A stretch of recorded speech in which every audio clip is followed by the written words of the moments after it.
guys, this is Dr. Leonard with Central Ohio Spine and Joint. I'm joined today with Travis Davis. Travis is a professional MMA fighter here in Columbus, Ohio. I want to talk about a concept that we work with our athletes, especially athletes that are in a lot of rotational type sports. Obviously for Travis, when he's throwing kicks or in an athletic position, we're going to talk about the ability to differentiate hip movement from the pelvis. A lot of times what we see is because of whether we're sitting all day long or just based on training, we lose the ability to differentiate that movement within the hip joint itself.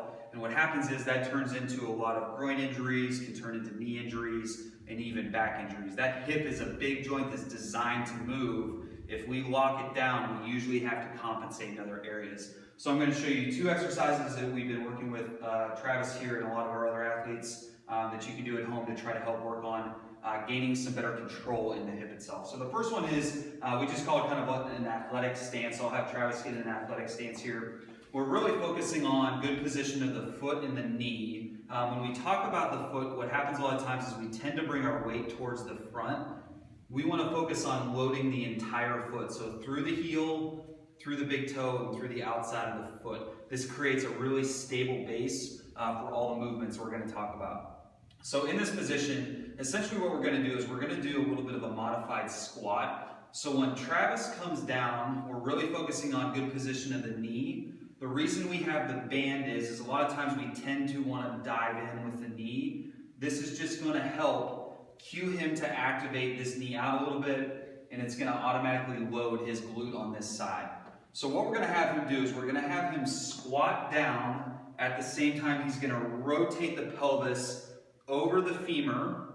And when he comes up, he's going to open that hip up and try to differentiate that movement from the hip and from the pelvis. So when he comes down, you're going to see him close down a little bit. He's still maintaining pressure out on the band the whole time.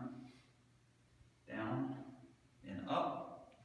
A lot of times what you would see in this position is you'd see someone come down. When they would go to come up, you'd see this hip drop in. We want to focus on being able to really differentiate that movement at the joint right here. So come on up. Good, perfect. Okay, hop out of there. So the last one I want to show you here, very, very basic. Have Travis lay flat on his back.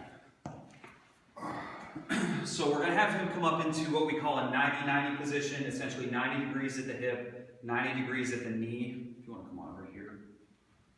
Okay, so in this position, he has to work really hard to stabilize his torso. So from here, what we're going to do with good stability in the torso, we're going to work on what we call almost unwinding of the hip. So he's going to start with nice circular movements in a clockwise or counterclockwise movement, trying to keep the pelvis as stable as possible. A lot of times what you'll see is if someone's super tight in the groin or the hip, is you'll see the whole body kind of move when they go to do this. So he's focusing on activating the core, bracing the core, and we're going to see just a nice easy circle, almost feeling like you're unwinding that tight joint.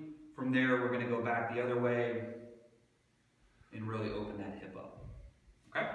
All right, so two exercises, stretches to work on if you're really focusing on trying to increase that range of motion in the hip, trying to differentiate the movement from the pelvis. Again, super important in any type of rotational sport, even something like golf where you have to work on loading that hip. If you can't differentiate that movement, you're going to compensate by getting movements in other areas like the low back.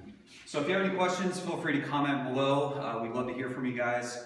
Thank you, Travis, for demonstrating today. Guys, Travis is fighting actually on October 7th here in Columbus, so make sure to check it out. We'll actually link it below within the description of this video. So thanks, appreciate it. Yep.